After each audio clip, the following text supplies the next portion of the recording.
সূরা আহজাব 33 নম্বর সূরার 59 নম্বর আয়াতে আল্লাহ আদেশ করলেন তার নবীর মাধ্যমে। আল্লাহ বিসমিল্লাহির রহমানির রহিম ইয়া আইয়ুহান নাবিয়্যু কুল্লি আজওয়াজিকা ওয়া বানাতিকা। আল্লাহ বলেন, হে নবী তুমি বলে দাও আজওয়াজিকা তোমার বিবিদেরকে, ও বানাতিকা তোমার মেয়েদেরকে তুমি বলো, ওয়া নিসাইল মুমিনিন তামাম দুনিয়ার মুমিনা নারীদেরকে আপনি বলেন তারা চাদর দিয়ে ওড়না দিয়ে যেন তাদের শরীরকে ঢেকে নেয়, ওরা চাদর দিয়ে তাদের আবরু ইজ্জতকে যেন ঢেকে নেয়।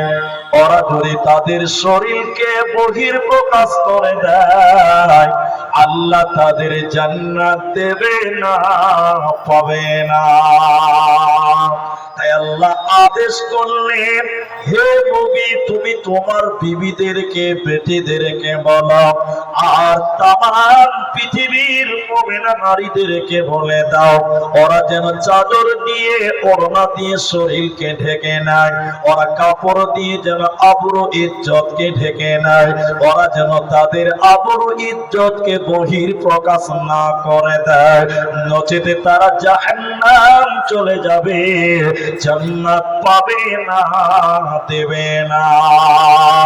মুসলিম শরীফের ভিতরে নবী স্পষ্ট করে বললেন, দুই শ্রেণী মানুষ আল্লাহর জাহান্নাম যাবে। নবী বলেন আমি তাদের দেখি নাই, মানে নবীর জামানায় তারা ছিল না।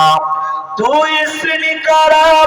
দ্বিতীয় নম্বর নবী বললেন মহিলা, নিসাউন মহিলা, কাসিয়াতুন আরিয়াতুন মুমিলাতুন মাইলা। এক শ্রেণী মহিলা ওরা আল্লাহর জাহান্নাম যাবে, জান্নাতে যাবে না। সেই নারীরা কারা? ওই মেয়েরা কারা যারা জান্নাতে যাবে না? নবীজি বললেন শোনো, ওরা কাপড় পরবে এরপরও তারা উলঙ্গ, ওরা পোশাক পরিধান করবে এরপরও তারা নগ্ন। ওই রূপ সৌন্দর্য দেখিয়ে পুরুষদেরকে আকর্ষণ করে। কাপড় পরার পুরুষ যারা উলঙ্গ ওই মেয়েরা জাহান্নাম যাবে। নবী বলেন জান্নাত তো দূরের কথা, ওদেরকে জান্নাতের ঘ্রাণও আল্লাহ দেবে না, পাবে না, পাবে না। তাহলে তোমাদের শরীরকে ঢেকে নাও, তোমাদের আবরুকে ঢেকে নাও, নচেতে জাহান্নাম চলে যাবে, বাঁচার উপায় হবে না। নবীজি বললেন কাপড় পরবে এরপরও তারা উলঙ্গ, পোশাক পরবে এরপরও তারা নগ্ন বিবস্ত্র। এখন আপনাকে আমি জিজ্ঞাসা করছি, একটু মুখ খুলবেন। আমাদের অধিকাংশ মেয়েরা শাড়ি কাপড় পরে, 12 হাতের কাপড় পরে, ব্লাউজ পরে, সয়া পরে।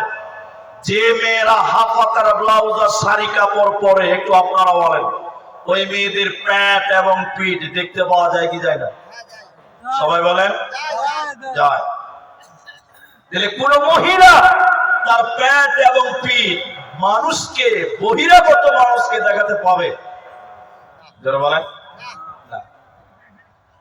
কাপড় পরে আছে, সয়া পরেছে, ব্লাউজ পরেছে, এরপরও ওর হাতের কবজি দেখতে পাওয়া যায়, ওর প্যাট, ওর ভাসুর দেখে, ওর দেবর দেখে, ওর পা দেখতে পাওয়া যায়। আল্লাহর নবী বললেন ওরা কাপড় পরিধান করবে এরপরও উলঙ্গ, এরপরও বিবস্ত্র, এরপরও নগ্ন। এখন অধিকাংশ মেয়েদের অবস্থা দেখে শাড়ি সয়া ব্লাউজ পরার পরেও প্যাট এবং পিঠ দেখতে পাওয়া যায়, এরা উলঙ্গ মহিলা। নবীজি বলছেন। এই জন্য বাংলাদেশের একজন বিখ্যাত আলেম শেখ আবু বকর মোহাম্মদ জাকারিয়া হাফেজাহুল্লাহ তিনি একদিন বলছিলেন, শাড়ি কাপড় মুসলিম নারীদের পোশাক নয়। আমরা হারাম বলিনি, জায়েজ, তবে মুসলিমদের জন্য উত্তম পোশাক নয়। শাড়ির উপরে যদি কেউ লম্বা চাদর পরে, লম্বা ওড়না গায়ে দেয়, তাহলে শাড়িতে কোনো প্রবলেম নাই। কিন্তু বলেন, রাস্তায় শাড়ি পরে বেরিয়েছে, ও বোনের প্যান্ট, পিঠ, গলা, উঁচা নিচা, কালো সাদা সব বোঝা যায়। কি বলছেন? হ্যাঁ না? আল্লাহ রাসূল বলেন, পুরুষদেরকে আকর্ষণ করবে কাপড় পরার পরও উলঙ্গ। আল্লাহর জান্নাত তো দূরের কথা, জান্নাতের সুঘ্রাণও আল্লাহ দেবে। তাহলে মেয়েরা কি পড়বে?